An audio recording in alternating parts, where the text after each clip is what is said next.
Undercover boss walks into his steakhouse, freezes when waitress says this place is a trap. Don't let the lighting fool you. This place is a trap. The waitress's voice was no louder than a breeze, but it hit precisely as Michael Foster raised his fork toward a still pink rib cut. His hand froze midair.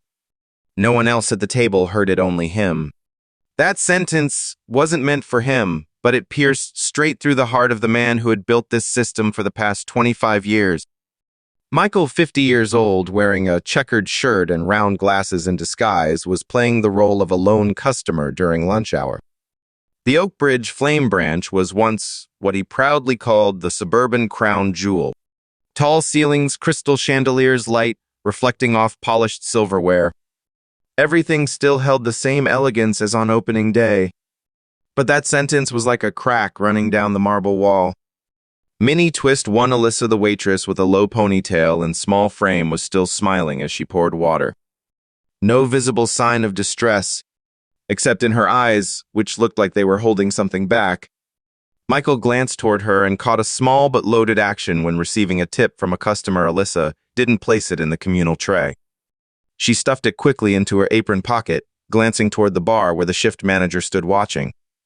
Curiosity gap forms instantly. Why call a workplace a trap? Why hide tips what's being covered up? Another server, a young man around 20, stepped up to the adjacent table, greeted the guest.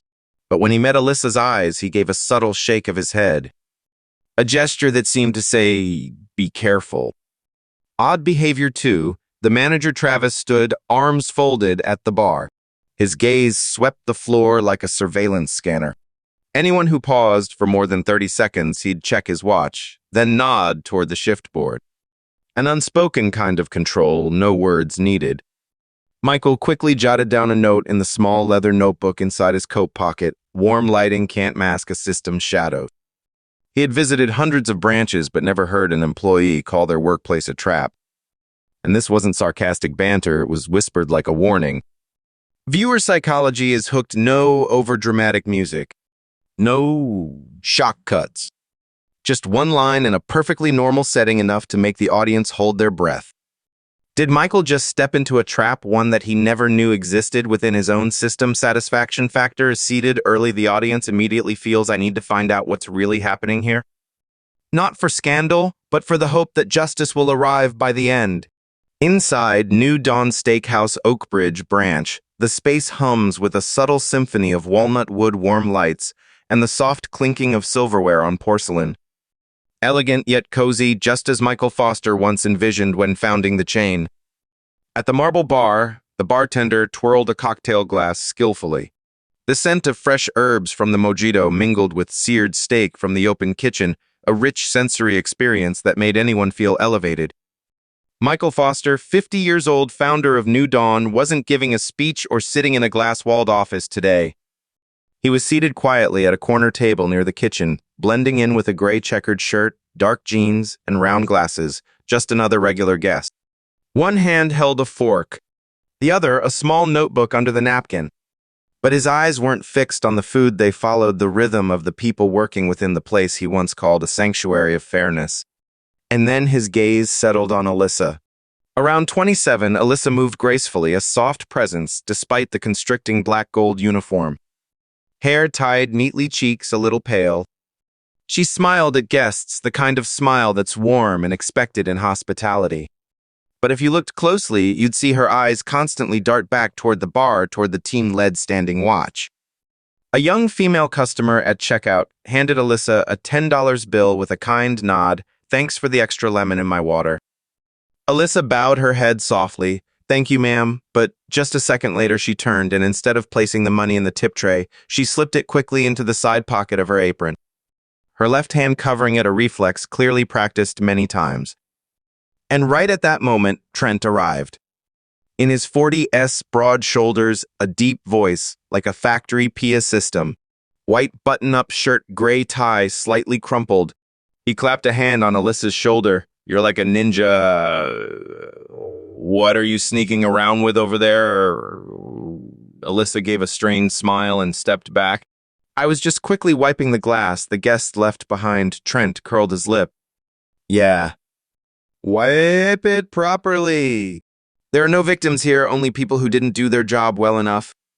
That sentence wasn't just a tone, it was an unspoken policy. Michael turned his gaze toward the bar. Another staff member holding a receipt flinched slightly when Trent turned around. He quickly lowered his head as if even talking too long might be considered a liability. Trent walked toward the table next to his. An elderly couple was dining.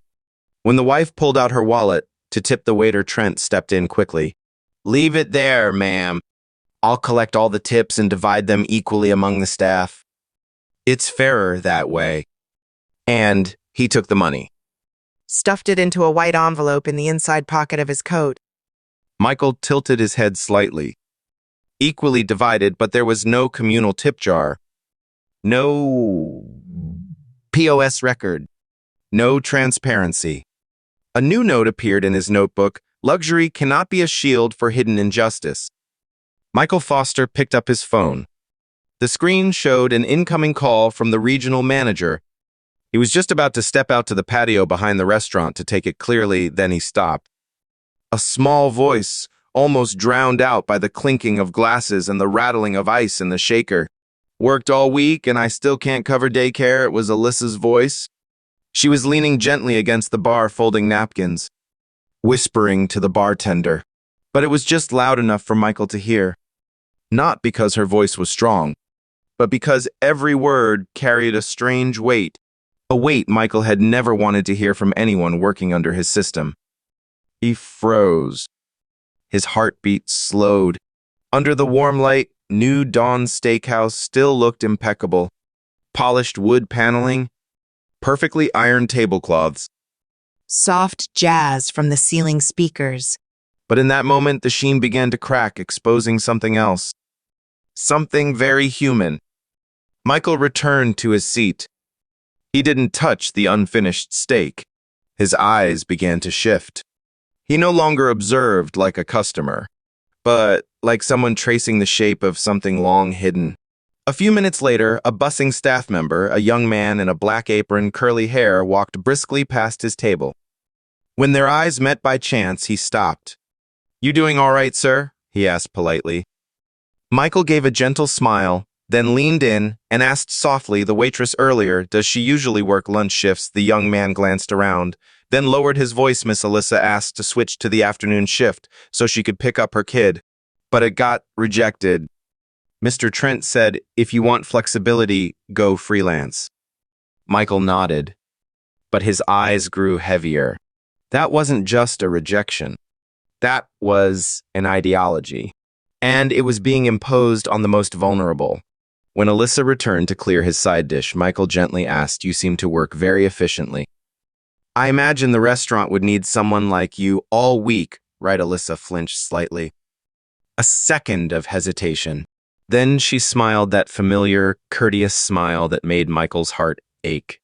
"Yes, I work the shifts I'm given. But asking for more is difficult, especially if you have a small child." "You have a child?" he asked gently. Alyssa nodded slightly, her eyes drifting. "I have a 3-year-old daughter.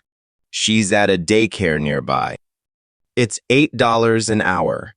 Michael swallowed hard. His eyes instinctively shifted toward the kitchen where the oven still burned hot and each $48 steak was being flipped with practiced precision. Just one steak could pay for 6 hours of daycare. But Alyssa couldn't even afford lunch. After finishing his meal, Michael stood up and deliberately walked toward the corridor leading to the back section. Nearby, a cook sat slumped against the wall, chewing quickly on an energy bar. Michael pretended to ask about the food, but the cook, thin sweat beading on his forehead, tilted his head and spoke softly. "You should ask Rick directly. Anyone who speaks up gets checked on." Michael frowned. Checked on how? The cook gave a dry smile. "No official warnings. But your schedule suddenly shifts. Shifts get cut. Some people just quit and never come back." Michael returned to his table. In the cool air and soft lighting, he looked around for the first time, not to assess, but to listen. To really hear the smallest sounds, the quietest sighs, the eyes sneaking glances at the clock, the words that died in the throat before they were ever spoken. Suddenly, a customer sitting near the bar pulled out a $10 bill and handed it to Alyssa. She bowed slightly, about to accept, but Trent stepped in from behind, cutting her off. "Just put it in the tray. I'll collect them all." The customer frowned but said nothing. Alyssa didn't react either. Michael saw everything.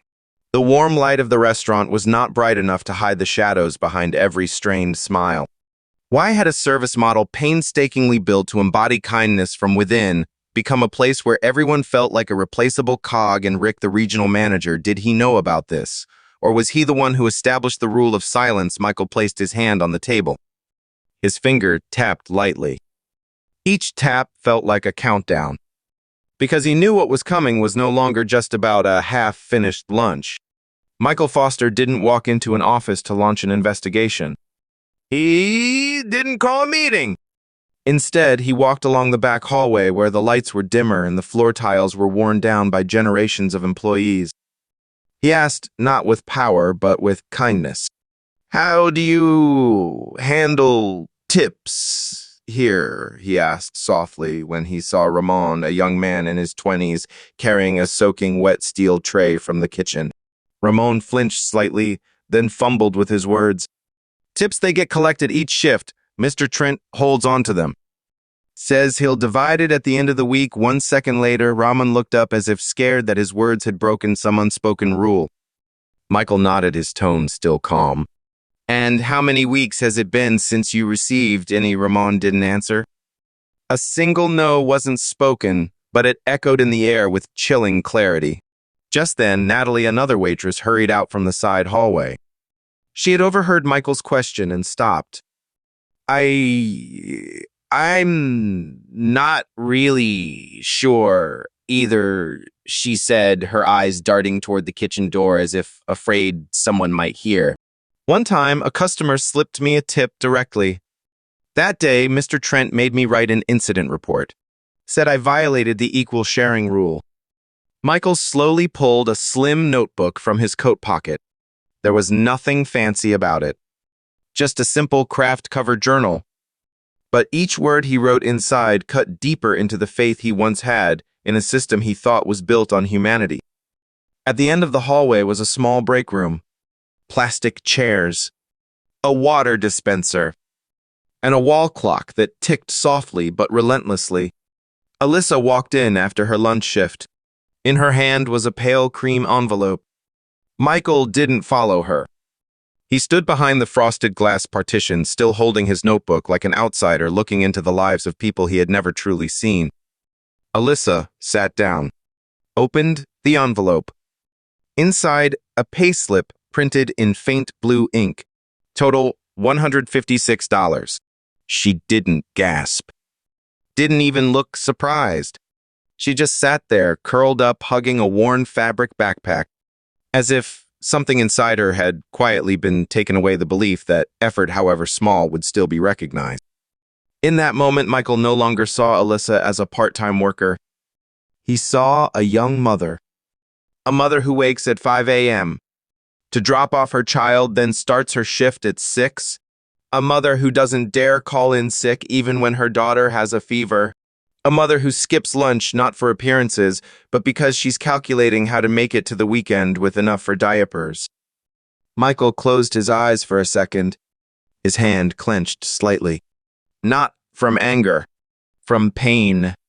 Pain from realizing he had built a system so polished it could hide small injustices until no one bothered to speak up anymore. When Alyssa stood up, Michael started to step in to talk, but he stopped. Because at that exact moment, Trent walked in. Alyssa quickly slipped the envelope back into her bag and forced a polite smile. "All good, Trent?" asked, his tone as courteous as ever. Alyssa simply nodded. No complaints. No sighs. It was that silence that scared Michael the most. He opened his notebook and marked 3 lines: tips collected, not distributed in 3 weeks. Direct tips punished. Wage insufficient, no one dares speak. This was no longer the story of a single location. It was a cultural fracture. A crack in the mirror he once believed reflected the true values of New Dawn. Alyssa's earlier words, "Don't be fooled by the lights." "This place is a trap," now echoed like a bell. Not a trap made of chains, but one spun from fear. Fear of having your shifts cut. Fear of being replaced. Fear that telling the truth might cost you the little you have left. Michael looked out the large glass window where sunlight still glinted off the restaurant logo. Still New Dawn. But in his heart, a new kind of dawn was asking to be redrawn. Michael Foster stood up, gently placed his napkin beside the half-eaten steak. No sound from the wooden chair as he walked to the bar. Everything, even the clinking of ice and cocktail glasses, seemed to go still. Trent was adjusting the POS system when he felt the weight of a stare. He looked up and met the unflinching gaze behind a pair of round glasses. Michael placed his hand on the marble countertop, cool to the touch, but his hand wasn't. "Excuse me," began voice calm. "I have a few questions." Trent raised an eyebrow, subtly took a step back. "About tip distribution." A pause. "About the pay slips." Another pause. "And about why someone on your service team is calling this restaurant a trap." Alyssa was carrying a tray of water a few meters away. When she heard the word trap, her hand paused. One of the glasses on the tray trembled as if touched by wind. The bartender stopped shaking the cocktail shaker. A customer at a nearby table turned their head. The head chef peeked out from the kitchen doorway but said nothing. No one moved. No one touched anything. The room froze. Trent smiled, but it wasn't real. "Oh, perhaps you misheard? She's just a bit high-strung. It's the service industry, you know. Everyone's under pressure." Michael tilted his head slightly. He didn't speak. He didn't nod. He just observed. Trent glanced around, noticing a few staff had stopped what they were doing. He tried to maintain control. "We have an internal tipping system here. It's organized by shift, fully transparent. Perhaps you aren't familiar with how things work here." For the first time, Michael's gaze shifted away from Trent and landed on Natalie, standing behind the espresso machine. She avoided his eyes, lowered her head, but her lips were tightly pressed, her whole body tense. Michael looked back at Trent. And Alyssa's $156 paycheck, it wasn't a question. It was a statement. Trent froze. In his eyes, worry flashed like light bouncing off the bar's mirrored glass, undeniable, impossible to erase. Alyssa didn't move. She didn't look at Trent. She didn't look at Michael. She was staring into the mirror behind the bar at the reflection of her own face. In that reflection was a mix of hope and fear. She didn't know what was about to happen, but somehow she knew this might be the first time someone had stood up to ask the right question. Trent began backing up behind the bar.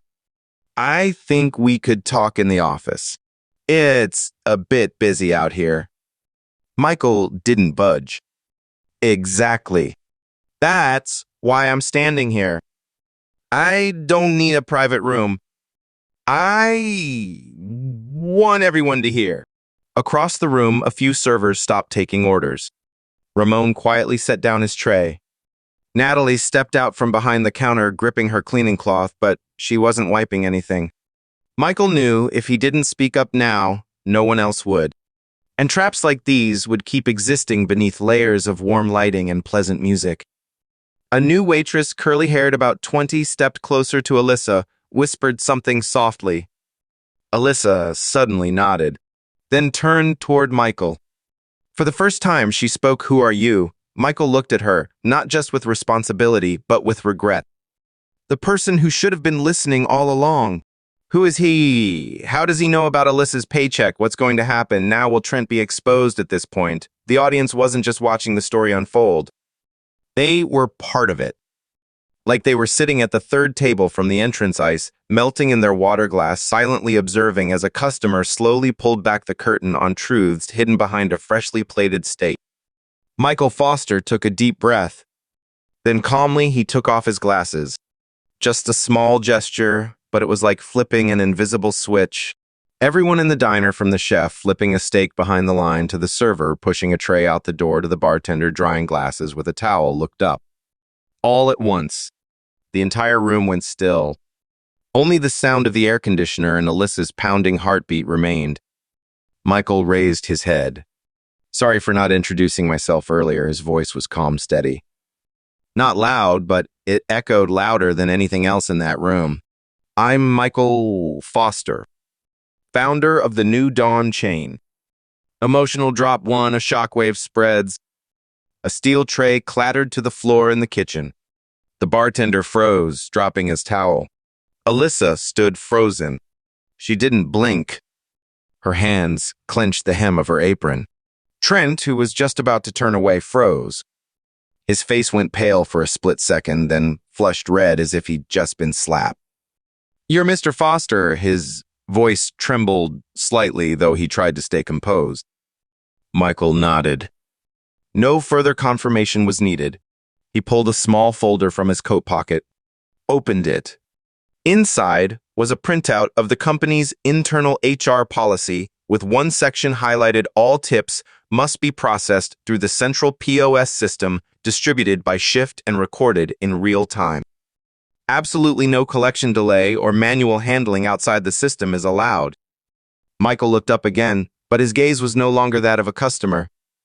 It was the gaze of a father, a founder, confronting the man who had stained the trust he spent 2 decades building. Trent tried to smile, but it cracked halfway through. Maybe I just hadn't updated the software. There have been some technical issues lately. Michael said nothing. He simply turned his head. From the back door, a tall man entered wearing a badge labeled Regional Supervisor. He placed a tablet on the bar counter. We've been monitoring the reports from the Oakbridge location for the past 3 weeks. He tapped the screen. The tablet lit up with footage pulled from the store's internal cameras, Trent collecting tips from trays, but instead of logging them in the POS as required, he stuffed them directly into a drawer behind the manager's desk. 6 weeks. Not a single entry. Not one tip report. Alyssa covered her mouth. Natalie, the new waitress, clutched her chest. One of the kitchen assistants dropped his towel and exhaled sharply. They weren't shocked because they didn't know.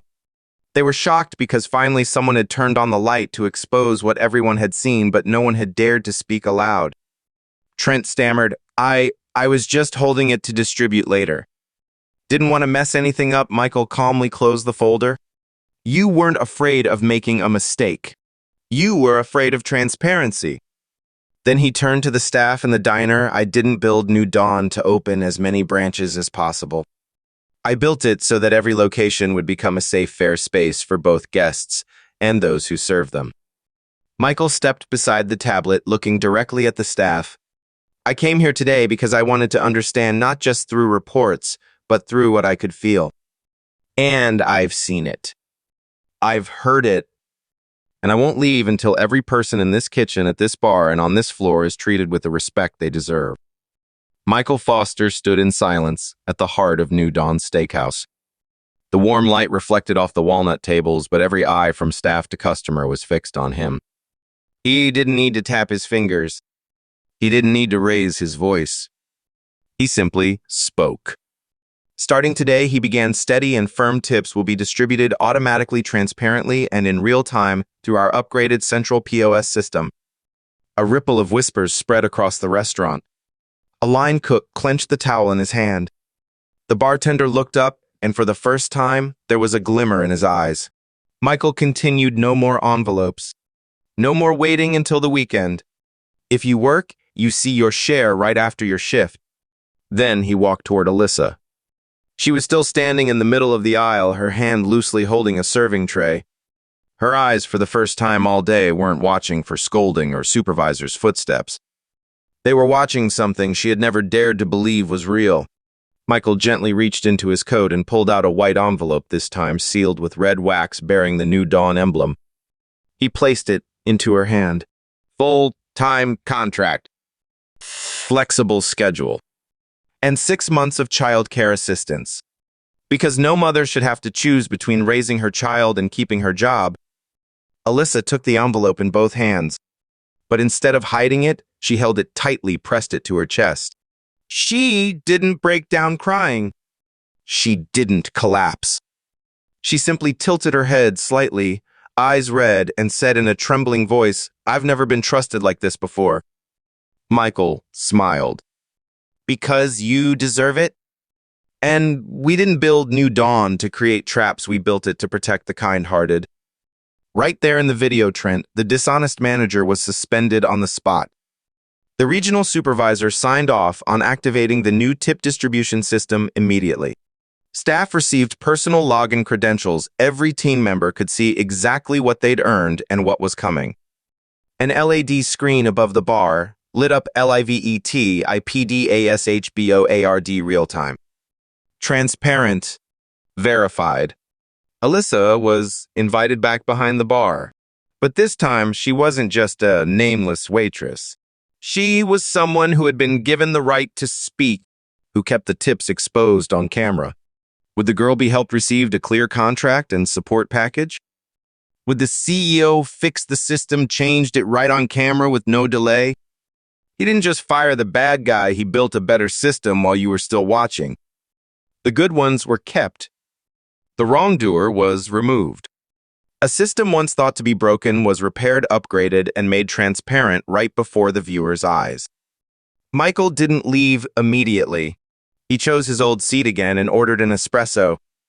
Final scene light from the window shines onto a steaming cup as Alyssa talks to a new employee, just a few weeks younger in experience, but now she's the one trusted to guide.